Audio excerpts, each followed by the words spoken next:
Et comme chaque jour, on démarre cette émission avec la session de rattrapage de Jean-Luc Lemoyne. Et ce matin, nous recevons donc Sandrine Cohen pour son incroyable documentaire intitulé Les Reclus. Pas incroyable, flippant, oui. Ouais.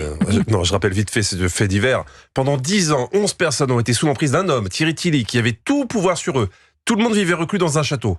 Ouais. Incroyable. Cette histoire me fait tellement penser à notre vie quotidienne. Oh. Anissa, Julien, il est temps de parler. C'est vrai. On vit sous l'emprise de Thomas I depuis des années. Aidez-nous. Et pas dans un château, dans un studio. Moi, il m'oblige à regarder n'importe quoi tous les jours. Ça, c'est vrai. À chaque info moyenne, Julien Pichenet est obligé. J'en ai des frissons rien qu'en le disant. Oui, il est obligé de boire de l'eau. Oui, de l'eau, Sandrine. La fois, j'ai récupéré Julien après une gorgée, il était par terre. J'avais l'impression qu'il faisait une crise d'épilepsie. C'est pas bon, hein. Et le pire, c'est Anissa. Quand il a compris que c'était la plus cultivée de la bande, il en a tout de suite profité. Il aime bien les animaux, il leur rend hommage à sa façon. Il sort vrai. du derrière d'un rhinocéros dans ce film. Je m'appelle Anissa et je te propose de t'aider à réviser avec un podcast. Le rhinocéros dans le derrière, je crois que c'est un poème de Guillaume Apollinaire. Oui, nous sommes sous emprise. Et tout ça, Sandrine, pendant que Thomas se oint le corps d'huile de pépins de courge en regardant des photos de Pascal Praud. Faites un doc sur nous, je vous en supplie. Tout est vrai. Oh, ça suffit. Pas les pépins de courge. Non, ça suffit, Jean-Luc. Pour votre session de rattrapage, vous avez regardé ce matin Cauchemar en cuisine. Oui, et je voudrais remercier M6. Quelle bonne idée d'avoir programmé cette émission en juin pour préparer notre summer body. Car quand tu regardes Cauchemar en cuisine, après, t'as plus envie de manger. Et quand je vois la présentation de cette assiette, j'ai encore moins envie de manger. Là, tu te dis franchement, regarde, on dirait un gros pâté de vomi dans mon assiette. Oh. Oh, du pâté de vomi. À ne pas confondre avec un autre plat signature de ce restaurant. Tu vois le truc, ça c'est une espèce de dégueulis de pommes de terre. Hein. Pâté de vomi, dégueulis de pommes de terre. Que peut-on conclure ? Eh ben, on peut conclure que ce restaurant est un gastro. Entérite, mais un gastro.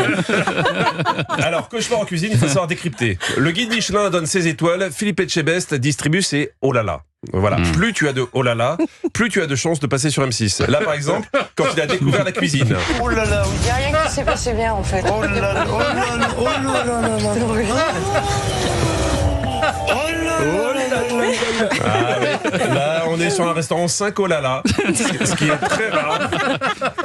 Je dis pas que la cuisine était sale, je dis juste que si tu touches une casserole, c'est voyage direct aux îles Canaries. Hein. Même le chef Etchebest s'est senti fragile. Et franchement, j'ai rarement vu un laisser-aller pareil. Ah, je me sens pas bien. C'est quoi cette cuisine-là ? Pour vous donner une idée, la cuisine ressemblait à une chambre d'ado. Voilà. Ah oui, carrément. Mais des ados en colocation. Pour que ce soit aussi sale, il fallait s'y mettre à plusieurs. Et beaucoup de choses ont dégoûté le chef. Ta bouteille d'huile. Regarde, c'est collé. Tes bouteilles sont collées à la plaque. Oui, règle de base, les bouteilles d'huile, c'est comme les caleçons. Si ça colle, c'est qu'il faut laver. Je sais pas si c'était une bonne idée de regarder ce programme. En fait, je vais vous dire, Cauchemar en cuisine, ça m'a rappelé ma vie de bureau. Encore ? Ouais. Quand Thomas débriefe le journal des médias avec Julien Pichenet et lui demande pourquoi il n'a pas eu plus de scoop. Je fais ce que je peux. Est-ce que tu fais les bonnes choses? Non, certainement pas, mais je fais ce que je peux. Voilà, merde. Voilà, merde. C'est pas de sa faute si les scoops tombent au moment où il mange ses viennoiseries. Donc cette semaine, Je fais ce que je peux. Philippe Etchebest était à Chambéry, chez Christine. Et pour une fois, il n'y avait pas d'embrouille entre le cuisinier et le serveur.